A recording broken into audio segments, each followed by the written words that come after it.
residents of Tehran expressed feelings of joy on Thursday, June 18th, after the US and Iran presidents signed an interim ceasefire agreement.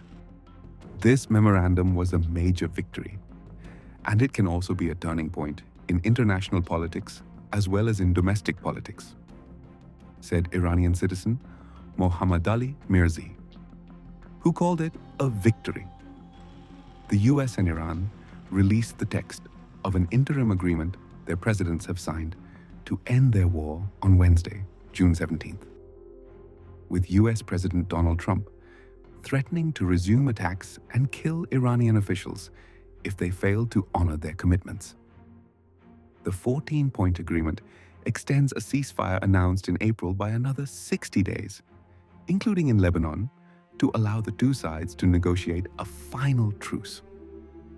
Both Trump and Iranian President Masoud Pezeshkian have digitally signed the memorandum in English and Farsi. US and Iran officials said, with Iran's foreign ministry saying the agreement was already in effect as of Wednesday. Iranian citizen Shagaya Hayati saying, "Nobody likes aggression against their country. This war, this noise and commotion is certainly a source of distress for all of us. Of course, if it is in the interest of the people, we are also very happy that this has happened. I don't think we want to say that a specific country has necessarily won. I think both sides are winners because they have achieved their own interests. Of course, if it had been in person, it would have been much better. We would have seen and understood what is happening in the country much more clearly. But even so, with this signing, the situation has become somewhat calmer, and that is very pleasing." Iranian citizen Mohammadali Mirzaee saying, "Considering that Iran was facing two major global powers, the United States and Israel, it was able to deliver a strong punch to them. In my view, this memorandum was a major victory, and it can also be a turning point in international politics, as well as in domestic politics. I feel a sense of victory and joy that in the end, the prestige of the United States and Israel was brought down and trampled into the dust. God willing, it appears that we will have good economic conditions ahead."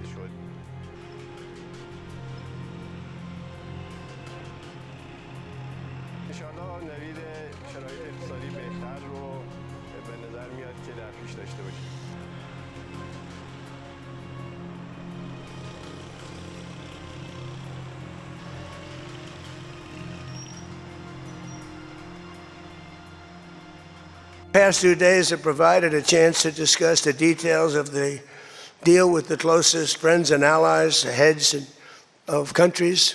They were all here, a lot of them, far more than the 7, as you know, a lot of them.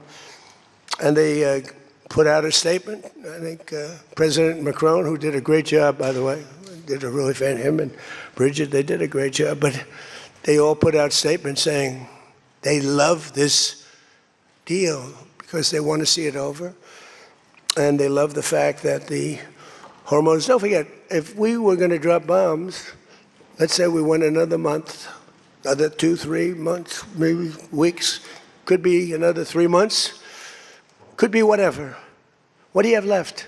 Got maybe nothing, but you don't have, the strait will never be open because people that own billion-dollar ships, these ships cost $1 billion. They don't like sailing ships or having their ships participate when you go up the coast and you go through the strait and there are rockets flying over your head.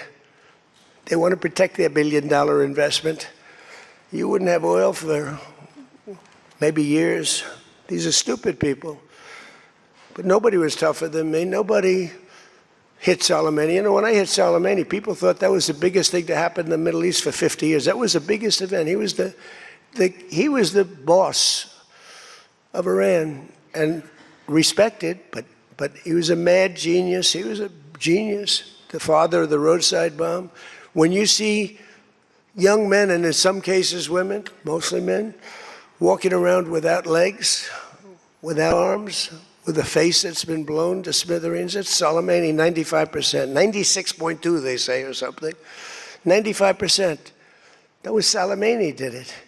Happened to come from Iran, and I blew him up. You remember that? I blew him up in the Valley of Death. He got off his plane and we followed him. And in all fairness, because they've been wonderful to me, Israel, but they didn't want to do that attack. They were all set the night before the attack. They informed me they didn't want to do it. So I had to make a decision. I made the decision to do it. But it was a joint venture, as we say in the real estate business. That was a joint venture between Israel and us. We studied it for a month. We knew what plane he was going to be on. Almost a month before, he only traveled on commercial airliners, big ones with lots of people, because he knew we wouldn't shoot him down. He's very smart. But we knew he was going to be on that plane. We followed him. And then Israel informed me that they won't do it. And I had to make a decision. I had some very good generals, and not the ones you see on television, very good. And I want to thank also Pete Hegseth and General Raisin Kane, who's phenomenal. Okay, these guys are phenomenal. They can't be better. But I had some good generals, and I said to them, well, if Israel's not going to do it, we're all prepared. Do we do it? Do you like doing it or not? He said, sure. If you want to do it, we can do it. How well? We'll do it just as well or better. We'll do it ourselves. We don't need anybody. So we took out Soleimani.